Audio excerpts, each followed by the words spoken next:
Good morning, good afternoon, good evening, whenever you happen to be watching this. Welcome back to the 4th episode of the non-league Nosh. We're back. It has been so bloody long. Sorry. Well, it's both of our faults, to be honest. There's been a lot going on. Yeah, I mean, to be work, I did not anticipate how much a new job mentally and physically drains you, even when you're just sitting there learning. The past 3 weeks, 4 weeks, if you include this one as well, mentally I've just been so switched off. And to be honest, it probably wouldn't have been the best time to do the podcast. You've been really busy as well, and it's just been a combination of things, but we are back. All happened at the same time, so hopefully for the next few weeks we should get some continuous episodes running. Yeah, we'll be back up and running, because should be good. Nights when I've been free, Adam's been unavailable, and vice versa, but we're here, we are back. Reuniting on what is often known in football as the worst ever weekend in football, the international break. Yes, not for non-league fans though. No, that's it. Not for non-league. This is where non-league rises and really takes on a life of its own again. Time for big attendances this weekend. Exactly, that is what it's all about. So really, we're going to talk a little bit about that moving on into the podcast. Thank you very much though for everyone who keeps asking about it, because every time I've been to a game, all I get asked is Adam all right? Yeah. Is the podcast coming back? What's happening to the podcast? I get at least 2 messages a day on Twitter about it. I walked it's into ridiculous. a game the other day and a kid shouted at me, "Keep filming videos!" Brilliant. I felt slightly embarrassed, if I'm honest. Really? I get a bit nervy about all that kind of thing. I always think someone's trying to start a fight on me or something. So, they have their little hippie drug bags and stuff that they carry around with them now. Oh yeah, they do, don't they? Yeah, I don't understand the side satchels. I don't know. Yeah, the side bags. Like bum bags were not cool when we were young. Now everyone's carrying one around their waist and over their shoulder. But then again, wearing hoisties when you were in high school as well would have had you beaten up quite severely. But now that's back in fact. It just fashion turned on its head. Yeah, fashion goes round in waves. Anyway, we're not here to talk about fashion. We're here to talk about football. We're here to talk about non-league football, and we're going to cover some of the subjects that you guys talked about and left us comments in the previous episode, which I had to go back and re-look at the comments because I completely forgot what the questions were, but we've got those ready, and there has been a full month's worth of football to talk about as well, so we're going to go through each of the divisions and see how so much has happened. Yeah, it really has. It really has. So we're going to talk about some of the leagues and how various teams have been going on and recent forms, etc., and then just any random topics that pop up. But if you guys have a question for moving forward in future podcasts, because we are now back, make sure you leave a comment down below with any topic you want to talk about, and we will discuss it. So let's cover some of the topics that you guys left from previously. I've got my laptop down on here, so bear with me as I refer to this. Discussing the roles of reserve teams. Should they be judged on results and how many players they produce for the first team?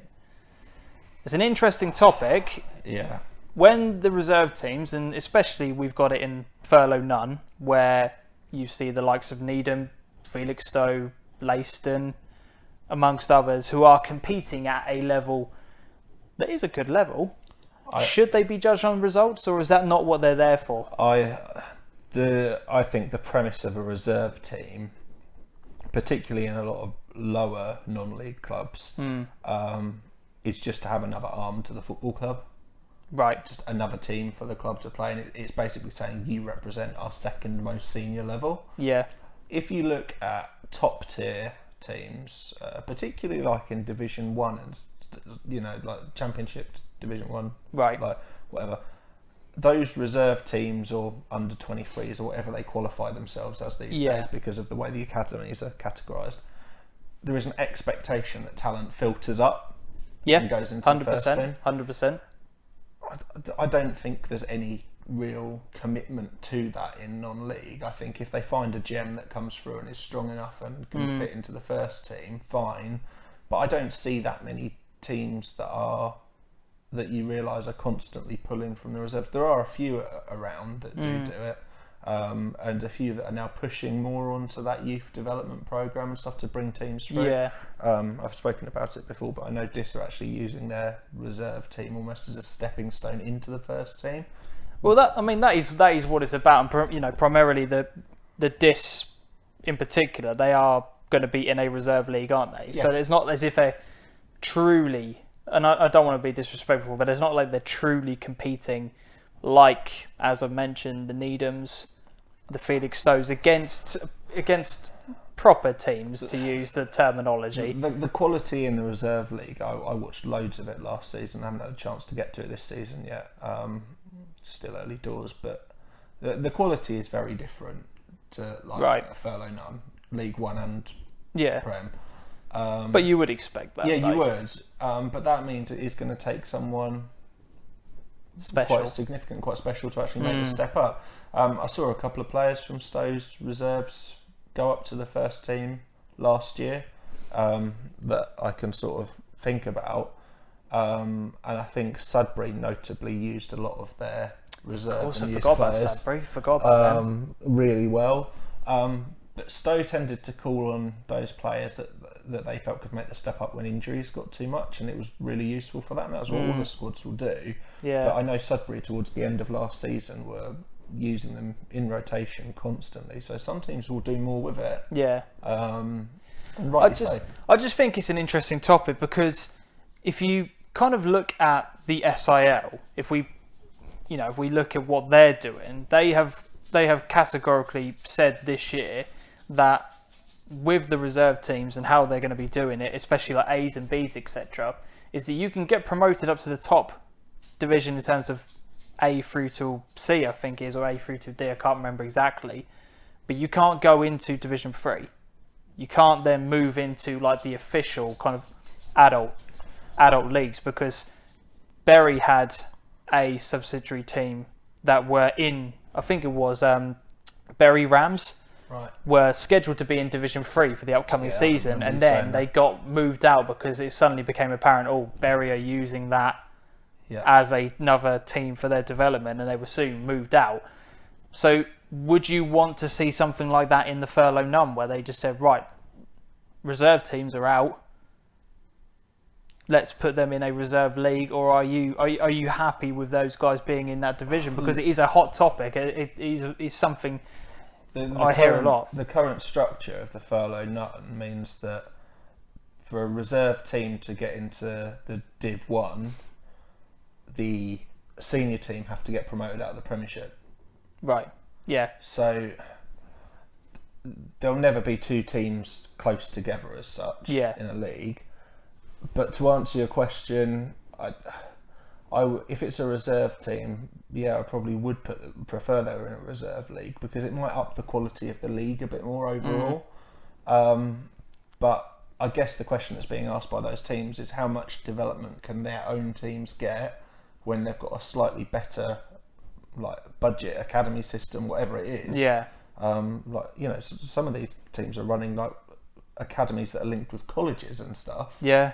Yeah. They're going to want to be playing at a more competitive level of men's football to introduce those players to that game and actually try and push them on. I guess what they're seeing is that with fewer games and everything that are offered through the reserves league currently, that wouldn't work. Yeah. I think traditionally, I mean, if you look at what happened last season, when you saw that Sudbury were kind of mid-table-ish in the first division, but the rest of the reserve teams were right down the bottom of those divisions. Some of those teams took an absolute hiding as well. Yeah, they did. Some weekends you see 8 and 9 nils, and you're thinking, what development can you get from that? On social media, that's the kind of line that a lot of people took. It's where are these boys actually going to go? What are you learning from it? Yeah, you're just getting smashed every week. What's the right thing to do? But this season, look how well Needham's reserves have started, which we'll move on, later on when we go through the divisions. So they've won quite a few opening games this year. So, but let's not forget that Kevin Horlock's now come into Needham reserves. I think that was kind of a statement of intent. Yeah, because to be honest, there's no point having a reserve team in that division if you're not going to be going out and setting yourself out to compete. 100%. Because otherwise, you're just there for you're just going to take a whipping every single weekend, and it gets kind of pointless, doesn't it? Yeah. After a while. And I think that going on, I'm not sure how many reserve teams are going to have someone with that kind of pedigree and standard, but I think it's good to see Needham setting their boundaries as to what they expect. and to start saying, this is the quality of coaching you're going to get. Yeah. And I think that will show some intent. I mean, going back to the original question, do results matter, or is it pushing players on?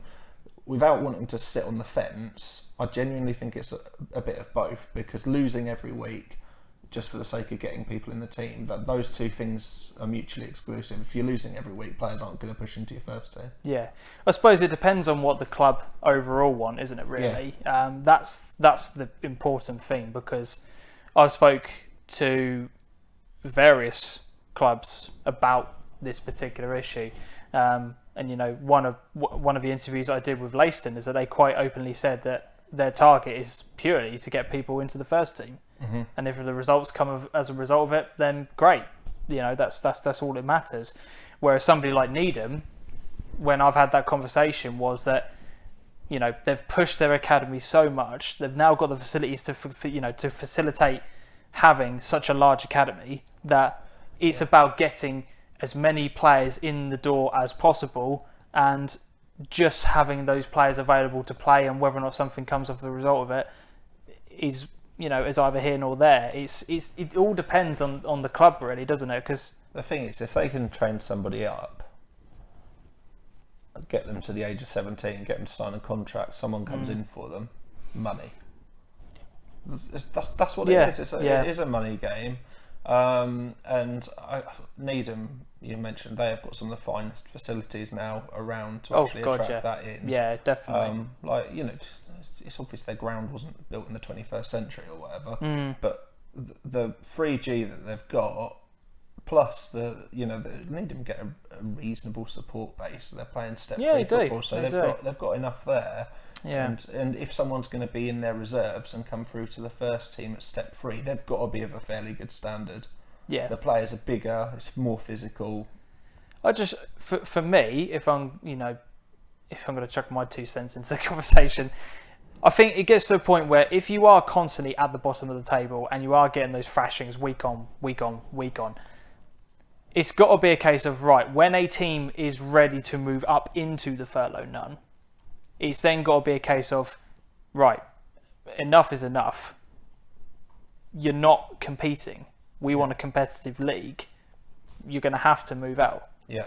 It's I don't know. It's an interesting one. I mean, didn't one of the reserve teams get saved from relegation, or something? They got given a reprieve from relegation last year. You could be right, because I think there wasn't enough. There wasn't.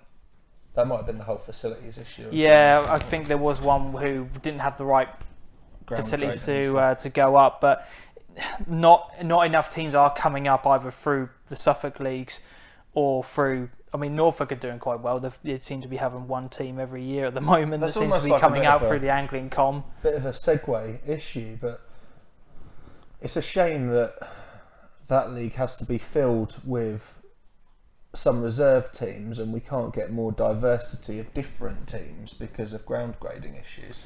Well, this is the thing. If we had enough teams coming up because of the facilities that they've got, the reserves wouldn't even be in this league. Let's be brutally honest. Yeah. They wouldn't be in there. The reason why the reserves are there is so that we've got more games going on, and it's more. Well, that's it. More games. Yeah, really. More games, keeping a bit more competition. This is it. I mean, one of the other questions, and I'll just load it up, was from James Scott, and I'm going to put the question up on here as well.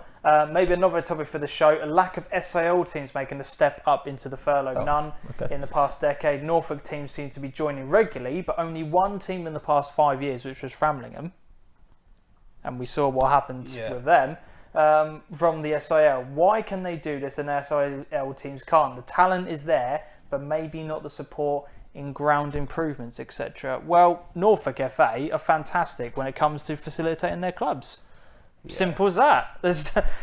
I'm not going to beat around the bush. Norfolk FA, if someone comes along to them and says, right, we want to do this, they will help them out.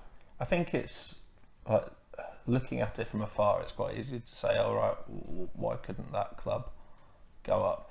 There's some ridiculous rules and regulations linked to the FA with what your ground has to meet. Yeah. And it's all by deadlines to allow other clubs and the club to actually prepare for football at that level. Yeah. Some of it's just petty though, that you miss out on it by 2 weeks and you're not getting a reprieve or whatever. You're gonna have to go and try again.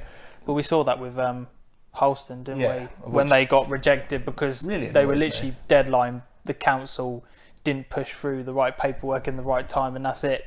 There's a famous one last year as well where someone lost their league place because their referee's changing room wasn't big enough. Oh yeah.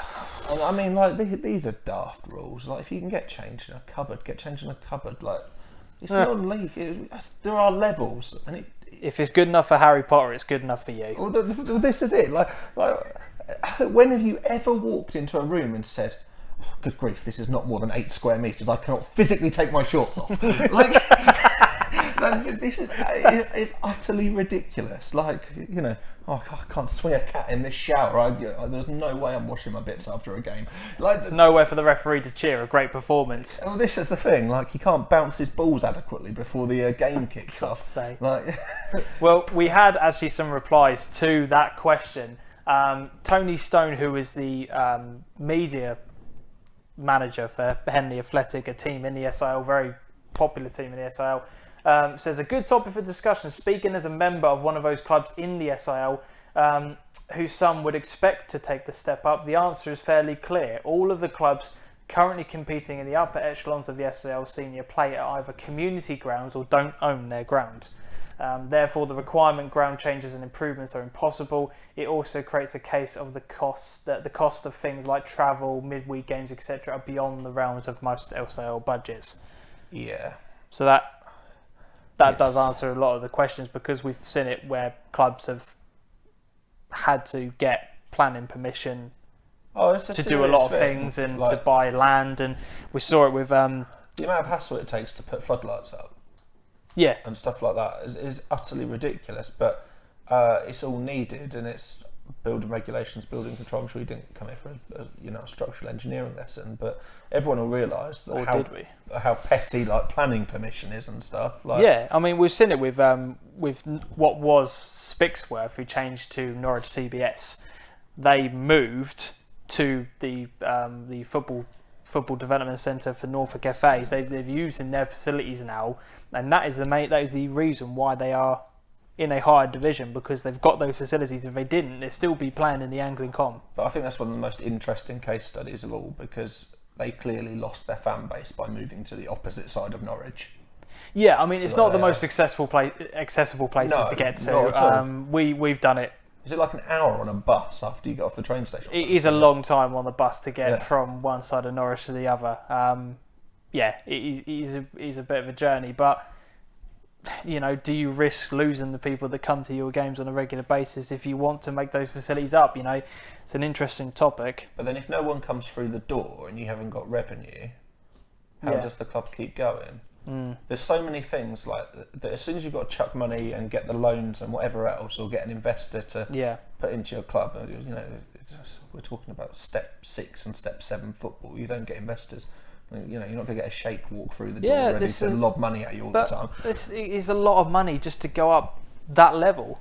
Yeah, it's not a massive level to go up between, because we've said it and we've seen it numerous times that SIL teams and Anglian Com teams do come into the furlough none and do quite well. It's a weird funnel. We've seen it so many times. Because once you've got those facilities, you're sorted for life. It doesn't matter if your football goes up and down. Like, it doesn't matter if you yo-yo at that point.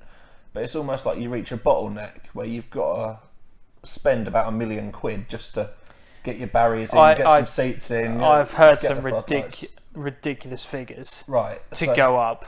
And that's without getting players in that may want a bit more money per month or whatever. If you've got to pay, some teams don't pay, but other teams do. Or that you might even now have to start paying some players when you've never done that before. Exactly, because you're going to get people that may not be prepared to, you know, travel at their own cost. You're going to have to cover travel and stuff like that. None of it is free. And while they say, money has ruined football, well, unfortunately, there's that point in the middle where you need money to make football accessible, and it's stopping places. Got to invest money to make money. Yeah, it's like Monopoly.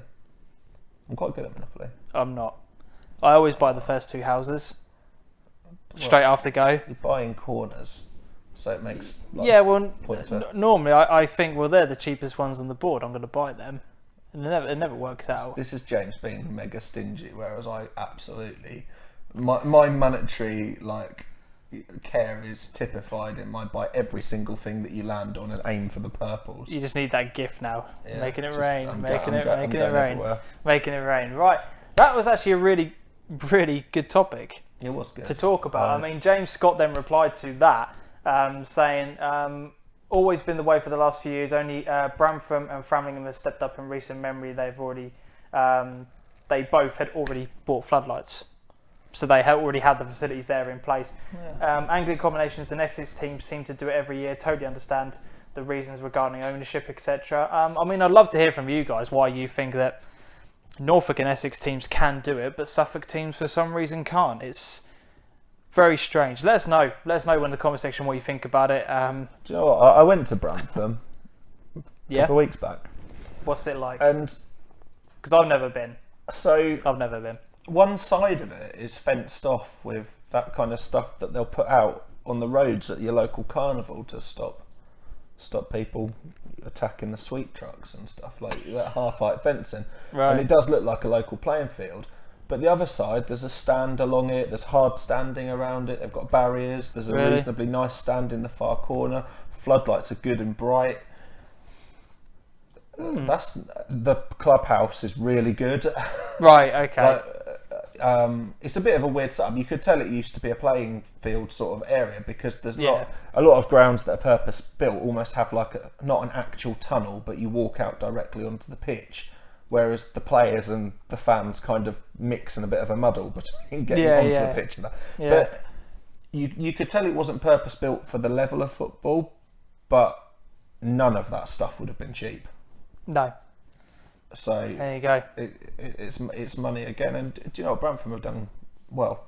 Yeah. They've flourished. Unfortunately for Framlingham, who went up last season and then straight back down this season. I'm not quite sure how they're doing it, mate. We'll have a check later. We will find out. We will find out. But hopefully, if clubs can get the facilities, they can then survive. Yeah, I mean, we want to see teams going up and down. We want things to change. We need it to change because we can't just keep having the same thing again and again. It's just, as I said, it's just a shame that SIL teams, for whatever reason, can't make the step up. It's but as I said, let us know down in the comment section why you think that is the case. We've got a final topic to talk about before we start moving on to recent form and league tables, etc. Yeah. Ben Moore, who is a regular commenter on Twitter. Thank you, Ben. Retweets the lot, so absolutely superb work, Ben. Really, really do appreciate it. Next week's topic, well, this was posted a month ago. Sorry, Ben. A little bit behind. Ex-pros in non-league locally, and can non-league players make the step up to the Football League like Taylor French at Bradford City? First of all, ex-pros in our game, down at this level. Yeah. Thoughts? It could be one extreme where you have somebody like Carlos Edwards on one hand, who's doing absolutely superb work at Woodbridge and has really, really raised the profile of that club. Or you've got Tyus Bramble. He did fine for a half. He was a machine for a half. He made a 60-minute appearance. It got Stowe on the BBC website for a day, which is great. And then was never seen or heard from. But now Stowe Town are littered with ex-professionals again, with Jack Ainsley, who played for Ipswich. Of course. Seb Sorry, Dunbar's Jack. there, and they've got loads of boys that are out of the Ipswich Academy. So I don't know if they actually got to the but you know there are ex-professionals there again. What's your thoughts on ex-pros coming down to this level of football? Are you in favour of it, or are you kind of? Well, where would they be plying their trade otherwise? They play Vets League. They the older ones, I believe, actually play in the vets as well. I know Carlos Edwards does he? Yeah. Oh, well, there you go. So, like, in my eyes, I think that a player finds the level that they play at not only based on their skill, but also based on their, and we spoke about it before, their family circumstances and what was the right fit for them. Yeah, true. True. And I think you'll find that quite a lot in step 5. And that's why you'll get a lot of ex-pros around that level, because the travel commitments and everything aren't as big. So, true. If you're watching step 5 football, you know, the quality may be just that bit higher than step 6, whilst at the same time the travel commitments are still condensed. So it's more regional. I think for me, it's difficult because you need them kind of players dropping down from time to time in order to raise their level and raise the profile of non-league football. But you want to see as many young players coming through at non-league football, like Tyler French, and moving on up through the pyramids. And if you've got somebody, say for example, like I don't know, let's say like Grant Holt or Simon Lappin, when they come down to, they play for Wroxham, don't they? Yeah, at the moment. Those are hilarious examples. But like those players being at that level, are they stopping or preventing somebody else from coming through who could be in their place? You know, and people suddenly, Grant Holt stops anyone coming through. He's an absolute unit. Beast. But do you see what I mean? It's where do you draw the line? Where is? Well, you'd think like an experienced pro would be wise enough to say, do you know what? This lad is going to be better to play. I can't imagine they're at the club to sort of say, no, like, I'm playing I'm here. It depends on their attitude, I suppose, doesn't it, really? In their Lamborghini into it depends on their attitude, gravel doesn't it, really? car park. I think, honestly, I think having them in the game is good because I think they nurture the younger people that are coming through. Yeah. To be honest. Yeah, and teach them the ways and how it should be done. And it's more exciting for the fans to watch someone that's got a bit of a name as well. Oh yeah, I mean, don't get me wrong, it does draw in a crowd. If say for example, if I don't know, Shefty Cucci suddenly signed for Stowe, you're going to find more Ipswich fans coming down just to catch a glimpse of him, and then they might enjoy that game and then want to come back, etc. Yeah, and I mean, there is that draw from players with quality as well, but. I don't doubt for a moment that having those players in the squad probably attracts a few others to come and play as well. Yeah. And if they can do it, that's actually a wise move for the club. Like if you can say like we've got Grant Holt here, you can learn from him, ex-Premier League striker. True. Very true. Why would you not want to be in that company of someone that's so massively experienced? Haverhill have just got Leroy Lita to join their coaching setup and working with the juniors. There's a video on YouTube this morning. Wow. I'm sure he went for a fair chunk of cash at one point. Yep. So he used to play for Norwich at one point. Yeah. Yeah, and I suppose that's probably why he's back in the area. Yeah, it could be. Could well be. So Haverhill got some good youngsters as well to work with. Yeah. Well, it's an interesting topic. I mean, and on the flip side of it, obviously, you asked the question about can non-league players make the rise up through the leagues? 100%. Absolutely 100%. I think what clubs have now got to start actually doing, and I'm talking about teams that are in the higher echelons. Yeah, swapping the conversation around a bit. It's up to them, not the non-league clubs. Oh, the non-league clubs are going to give the youngsters a chance. They are, because that is how they're going to survive as a football club. What you need to see is clubs like Bradford and clubs like Peterborough. Peterborough are the prime example. Peterborough are great. They know the non-league scene superbly well. Yeah. And it's about people coming down to scout these players and taking a punt on them. Non-league scene around Peterborough though is quite strong. There's a lot of teams in that area. Yeah. So the wider your net, the richer your pickings will be. Yeah. I think it's encouraging that there are teams that are taking players on, and I think it will improve because I think there are now less teams that are prepared to spend massive amounts of money. Yeah, and as well, on a completely different point, you're seeing clubs like Brentford who are just completely disregard. They don't have a youth academy anymore. No. And you might start seeing clubs now doing that, where they go, do you know what? There's absolutely no point of us spending this money on the academy players. They're going to have to find the right players. Yeah, exactly. You could start see it happening more because Brentford as a football club are a superb model of how to overachieve. Yeah. And I guess if you find those players from a younger age that are performing, the thing is in non-league you've got quite a wide band of talent. Talent, age groups, ability. It's incredible. And it's more accessible for them just to turn up, have a look. See how people Plus, do. you know, a lot of young players who are at this particular level, you know, if you sign them, say, for example, at the age of 19, where normally they would have just been playing youth team or reserve football at a higher league club, they've potentially got 100, 150 games already under their belt playing proper men's football. They're toughened up. They know the game. They know how, you know, they can read certain situations. They're not having to be nurtured through. It's one of my huge frustrations with Ipswich at the moment. As we keep talking about, we've got these players, but we've got to protect them and nurture them into the game.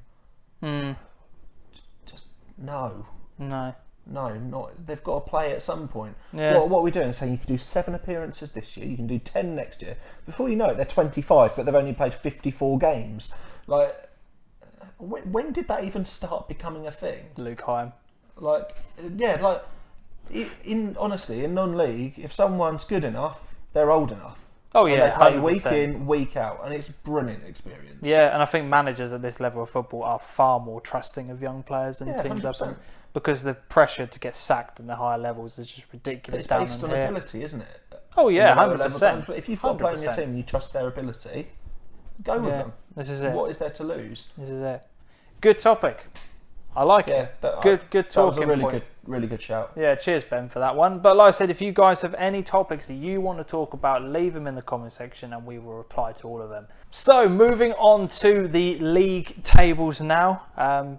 We can't start anywhere else other than the National League North, talking about one of our local teams. I say local, it's pretty far away for us. They're but local enough. They're in Norfolk, so that's local-ish for us. Kings Lynn.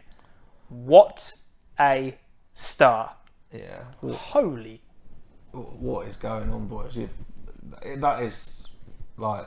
Kings Lynn fans, talk to us in the comment section. What has happened there? It must be stuff for dreams up there at the moment. Like after all of the scenes that I saw on the news and that of them getting the playoff win. They've gone up a division and don't really seem to be struggling at all. Not bothered at all. And I mean, you look at some of the teams that are in this division as well. I'm sure you've got York, Chester, Leamington, you've got Gateshead, you've got Southport, Telford, Darlington, Hereford. There are some massive teams in this division, and they're you know, I know it's 9 games, which how have you played 9 games after the 5th of September? I don't know, but 9 games into a season, and they're doing well.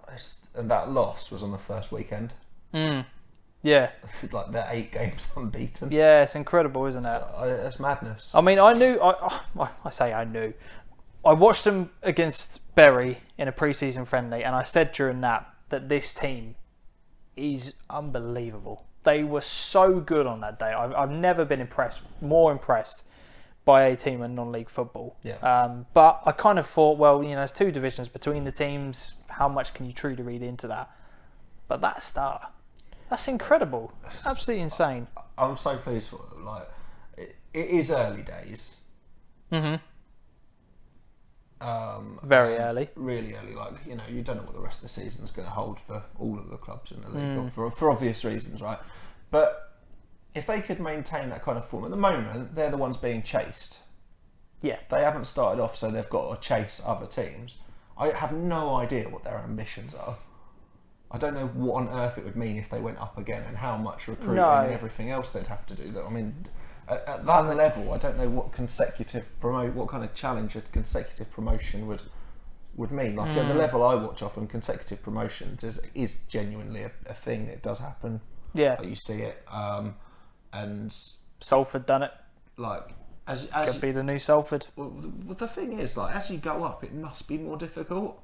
That it must be more demanding. But I bet being a fan of Kings Lynn right now is a good time. An absolute dream. They had 1,200 at their game recently as well. Did they? Yeah. Wow. Incredible stuff. We're going to move on into the South. Now, I haven't previewed any of this. Billericay, 3rd. That's interesting. They made some big signings over the summer that have they? Glenn Tamplin was extremely pleased with. Yeah. You know, they were met with the usual like circus of people saying, well, although that player was a League 2 player, they never actually played because they were made of glass. Yeah. But at the same time, Billericay, it's about time they maybe they've had ambitions for years, haven't they? It's just no one really likes them. Yeah. They've got their hardcore fan base, but everyone loves to hate them. Yeah. It's like Salford. But to be honest, it's exactly like Salford. I'm a bit of an idiot with stuff like that, because teams like that I love to see do well, because it just angers people unnecessarily. Why get angry at someone else's success? It's really pointless. I mean, if you're a non-league fan and somebody suddenly comes along to your football club and goes, right guys, here's a load of money, are you going to be annoyed? Really? Are you going to say, oh, no thanks, do you know what, we'll keep on struggling and just seeing if we can sort of live hand to mouth for the next few years? Oh yeah, 2 years later we're suddenly going bankrupt. Can we have that money now? No, you can't. No, you had the chance. So, like, who genuinely, no one should really care. Are they buying the leagues as they go through? No, because they've struggled. It hasn't just been plain sailing. You can't just chuck money at something and expect magic to happen. Yeah. You've got to have the right players, the right management. Everything's got to go well. But that's where the length of the season comes in. Yeah. And I, you know, as much as anyone else, like in the football community, if they go up, they'll prove that, you know, you can force an infrastructure by, you know, investing and doing well. So yeah, it's an experiment. Fair play to them. The other teams from around this area, we've got Braintree in 11th, Chelmsford in 12th. Both teams sitting mid-table. I say mid-table, up to 5th is separated by a point. So, you know, far too early on in the season, but both solid enough starts. Just had a look at how many points the team top of the league have got compared to... They're running away already. Yeah, the Wealdstone. Yeah, Wealdstone. Wealdstone are running away with it already. Already on 24 points. Are they, 5 points ahead already? Mm-hmm. That's going to be an interesting league. Very, very interesting. Only one promotion spot in that league as well. Well, yeah, there's 4... And then four relegation places from the National League, isn't there? Yeah. Obviously, top 2 go up automatically, and then I think it's 6-team playoff. From what I remember, that you can win but not get promoted due to some other rules. You can win. No. That's the divisions below. Oh, okay. That's the divisions below. This one is 2nd and 3rd have a break. 4th play 7th, 5th play 6th, right, and then 1st play the winners and 2nd. Okay. Do you know what I mean? 2nd and 3rd play the winners and stuff like that. So the benefit of finishing higher up the league is you get a break. Yeah. Cool.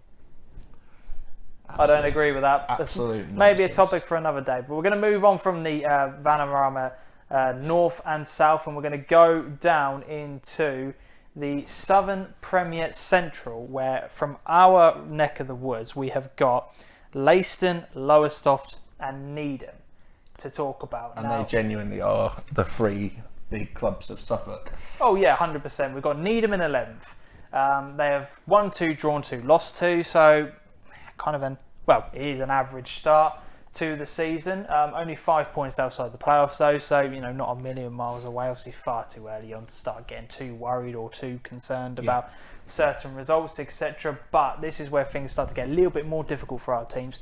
Lowestoft in 18th on 6 points. Not been a superb start. And then we've got Leiston, bottom of the table, minus 15 goal difference. They've got 1 point from 6 games. Adam. Okay. Right. We kind of suspected that this might happen.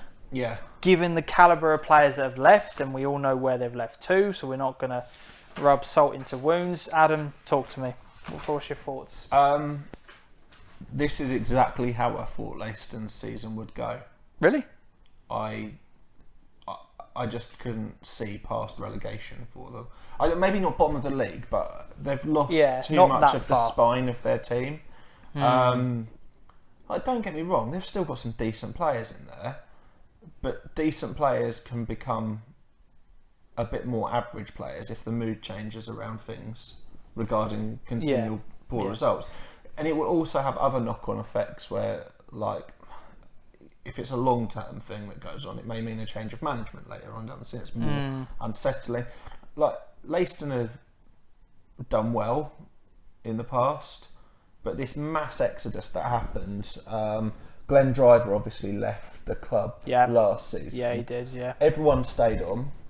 and kept going till the end of the season. They won the Premier Cup, and then it was before the Premier Cup actually got played that several players had already announced that would be their final game with the club, and it just seemed like everyone had said, I'll see this season through, but after that, I'm done. Yeah. And they haven't been able to recruit to the same quality or maybe to a level standard as to what I'd expect. I mean, for me, I hope it's one of those things because, you know, I've got time for Leicester. I really like them as a football club. I hope it's one of those things where when you get a summer of transition where there are still, when you are like a week before the season starting and you still don't know whether or not certain players are going to be coming or going, whether or not it's one of those that, right, they've had, 6 games of the season now. Let's hope that their players have now transitioned into, right, this is now our settled team. This is our settled squad. Players have got to get to know each other. You know, they maybe haven't done that during pre-season, and we heard Leicester fans sort of standing next to us saying, "Oh, who's on the team sheet tonight? What trialists have we got tonight?" Yeah, they didn't know. They said it needed to sort, settling out. Let's hope that now that they have a settled team, they're getting used to each other. Let's hope that they go, right, lads, it's been a poor start. We can't get away from that, but we've now got to push on. Yeah, I mean, let's hope. Let's really, really hope. Like, absolutely, don't get me wrong. Like, fans of Leicester or any Suffolk club, I don't want to see them get promoted. Relegation. Yes. Oh my God. I've absolutely failed. Leicester, we do not want you going up.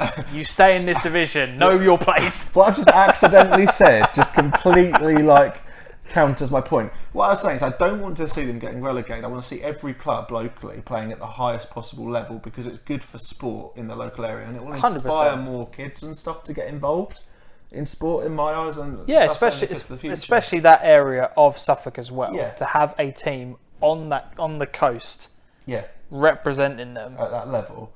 So if they got relegated, for me, it would be damaging for sport for the area. Doubled up with the fact that Lowestoft have had a tricky start and they used to play a division higher, I believe, as well. And also, it potentially comes back to what we're talking about with the reserve league. If a club does suddenly start to dramatically fall from grace, their reserve's going to take a backward step as well because you have to, because of the rules of the league. Yeah. That then has a massive knock-on effect. Club snowballs. It worries me, in a way, that what I thought might happen has happened, is happening and is playing out, and those stats don't make for pretty reading when you look at the goal difference. No. Come on, Leiston. Yeah, I was going to say. Come on. I can't. You can do this. I'm starting to. I've just realised how stupid what I've just said. So, stats on goal difference don't look very good. Well, they haven't won a game, so there's no physical way of getting any positive thing in the goal difference column. But, well, you could draw every single game, as Mick McCarthy said. If you draw every game, we've got 46 points.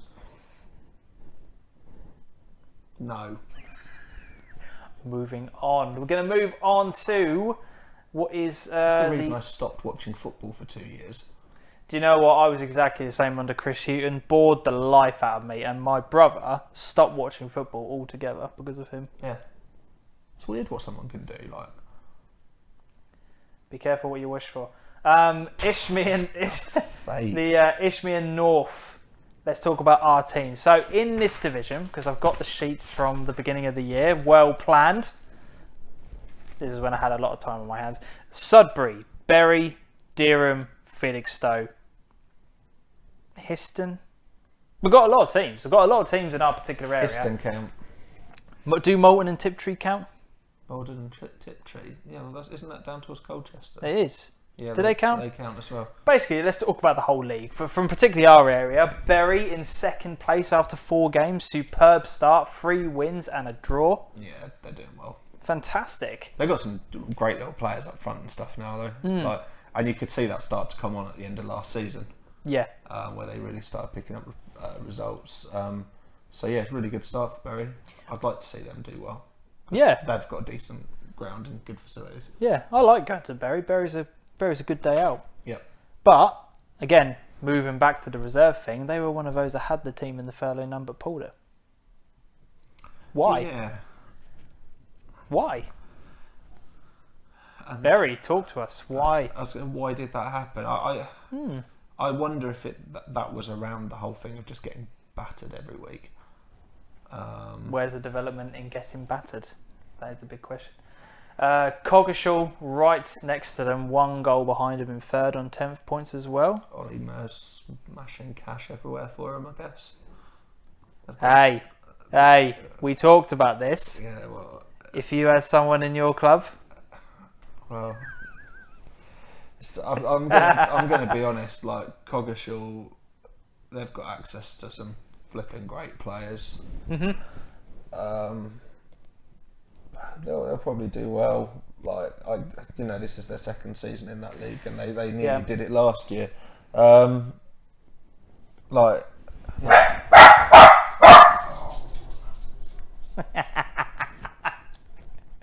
got a dog. He does it from time to time. We're going to move on. We're just going to ignore him. Sudbury in 8th. 2 wins, 2 losses. Somehow in 8th on 6 points.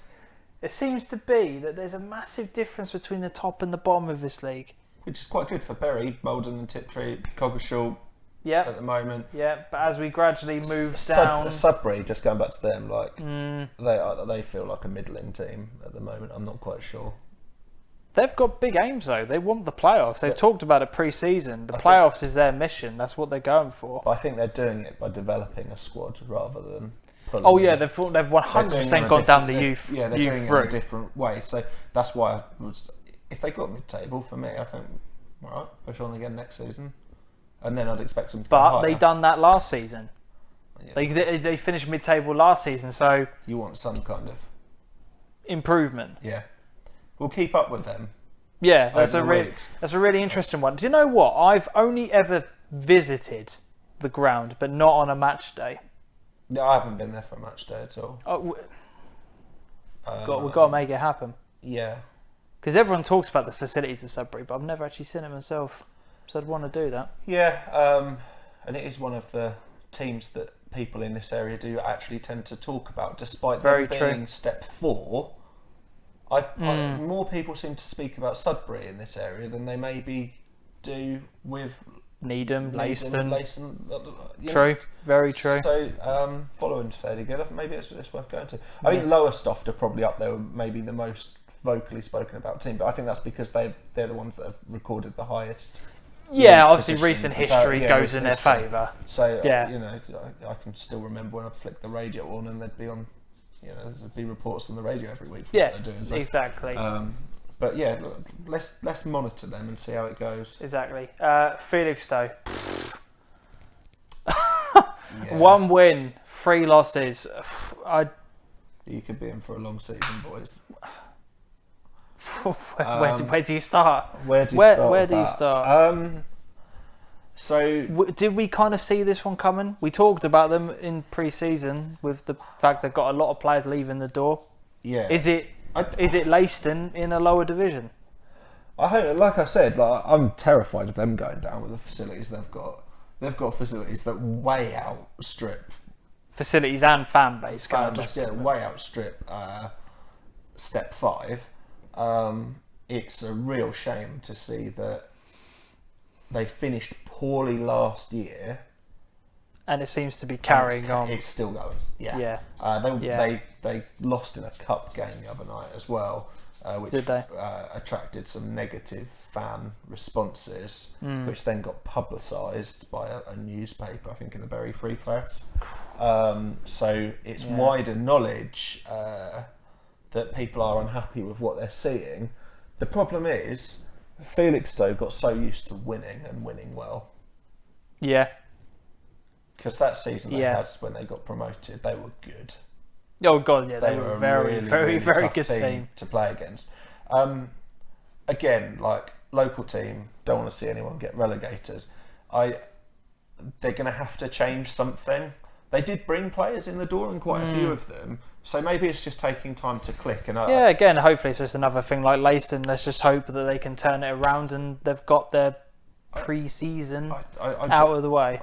I'd call on fans though not to be too hasty on asking things to change, because it's so early doors. Like, in reality, at this point in the season, what would that achieve? Yeah, there's so much time to try and turn things around with the same person in, and just to get things right. Yeah, new management. You effectively starting pre-season again. You then don't want to be too far behind. Exactly, and the players that have been brought in by the management of Felix, they'll be brought in on the merits that they see within them. But let them have time to get that out of them. Yeah, and develop it and push it on. Exactly. There's a big fan base at Felixstowe, and hopefully he can all pull together and help drive them forward. And let's see him stay in the division for another year. Yeah. Furlough none time. Now this is where things, from your perspective and mine, I'm a Stowmarket boy, so it's interesting and it's good times seeing them top of the table. Obviously, we're not going to go through every single team in this division, otherwise we'll be here for all night. This is something a bit different for us as well. So. But one team I do want to talk about, which I'm really, really chuffed to see doing well, Norwich United. Yeah. A club, when I lived in Norwich, I always wanted to go and see, and I never went round to doing it. And one team that I am going to go to this season at some point, under Cedric Anselin, doing very, very well. I'm really pleased to see them, because they've always been kind of just mid-table. Yeah. Do you know what I mean? But this season, they've done bloody well. Yeah, they banged really, really well early on in the season, which... I've been following this league for a few years now. I can't actually remember seeing a 9-0. Probably someone will say, "Oh, there was one last year," because like people are a lot better at stats than I am. But there have been a lot of goals in this league this year. A lot of goals. Yeah, well, I think when you see the top teams, Stowe are on 22 goal difference already. Yeah, but James Bradbrook is just living in clean sheets at the moment. Yeah, Norwich and Woodbridge are both on plus 12. And then all you have to do is then go down to 8th place, and you've then got Haverhill on -2, Witton in 9th on -3, Bramford in 14th on -12. There's a lot of goals going around this division. I've got to be honest though, like to support Bramford, they've played Stowe twice, and I think they've shipped 7 goals without reply. Right. Like, so that's not where both in the league, surely. Yeah. Stowe have finished playing the fixtures, however they've been worked out. That's not right, surely. Yeah, well, that's not the end of it. Whoever's worked the fixtures out this year is mental, because Stowmarket already, they've played 7 games. Well, yeah, they've played 7, so and yet some of the teams down the bottom have only played 3. Okay, so get this. So Stowe have played 7, and they've already completed their fixtures against both Bramford and Hadley. Give the fans some different stuff to watch. Oh God, really? Yeah. Do you know I didn't even spot that? Yeah. It is something that I wanted to bring up tonight, but this has come at a good time. It's really frustrating.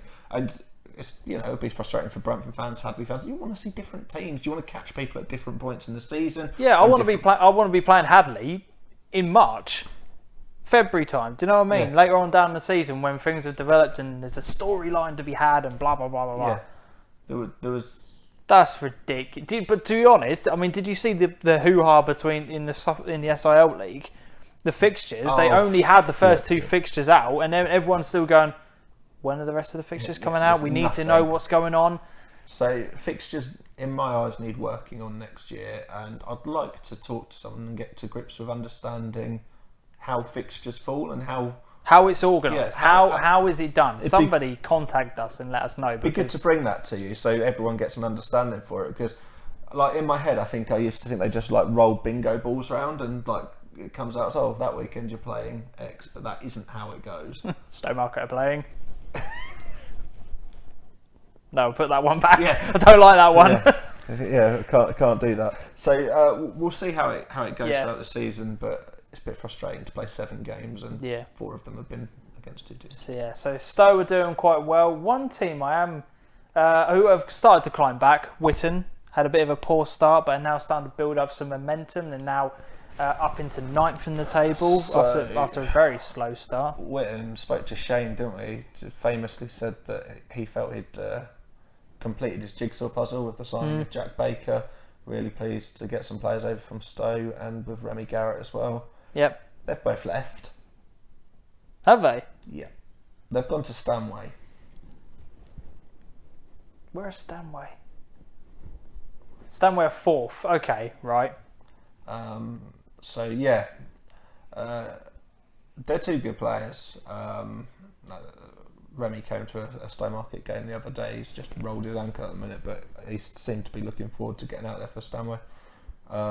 Interesting. And, I think I've mentioned before that I regard Jack Baker as being one of the better midfielders in the league. He gets stuck in and tackles hard, and I suppose that can get him a booking or so. And we saw him get a red card when we went to play him, although I'm not quite sure why. Controversially, he then got another red card on the first day of the season. So he's got aggression in him, but I think it's good to have someone with a bit of bite in the team, and he really does that well, and he knows how to pass the ball as well. So great signings in Mars for Stanway, and for Shane, I don't think he's probably going to be a bit unhappy at that, because he felt like he's got the perfect team together. That's it. One team I am slightly concerned about, Thetford, had a very poor start to the season. Won one game but lost 7. I'm mega concerned about that, because I looked at their team and the players they signed and how they went through pre-season, and I thought, these look a bit dangerous. A few people talking about them in Newmarket. Newmarket have done all right, but Thetford have struggled. Yeah, really worrying. They've lost a few from last year. Yeah, they have, but still, should be doing better in your eyes? I think they've got the ability to do better. They're a mid-table team in my eyes. Yeah. But again, hopefully they can sort of turn it around. We're going to move on. We're not going to cover the SIL this week because we're only 2 or 3 games into the season. I think it's a little bit... I think it's a bit premature to it's a little bit too as you said, premature to be talking about a season when you're only 2 or 3 games into it. As well, I don't show league tables on my fixtures up until a certain point of the season. But moving into the First Division North, both our teams right up there, Ipswich Wanderers and Dis, who we predicted earlier on in the season to do quite well. Ipswich in 2nd and Dis in 5th. Thoughts? Ipswich Wanderers probably could be running away up the top of that league at the moment if it hadn't been for a couple of tricky early results that they had. They had that infamous 5-5 draw. I forgot about that. They've had a couple of opportunities. Mad. So, I think that they're showing they've got the quality to do it. It'd be great to get them back into the Furlough Non-Pro. Yeah. But there's a lot of teams up in this division. I mean, you've got Downham, Ipswich, Mulbarton, Lakenheath and Dis, who have all had fantastic starts. Who, some of them are a couple of games behind each other, etc. already, which is weird. I hear Lakenheath mentioned quite a lot. If anyone's watching this that follows Lakenheath or has seen them play, just drop a note about them, what they're like. Yeah, let us know, because I don't know a huge amount about them. They're accessible from where we live to go and watch Lakenheath, so it'd be good to get a few fan opinions on that. Yeah, definitely. Let us know about it. But it's good to see that division is still remaining very, very competitive at the top.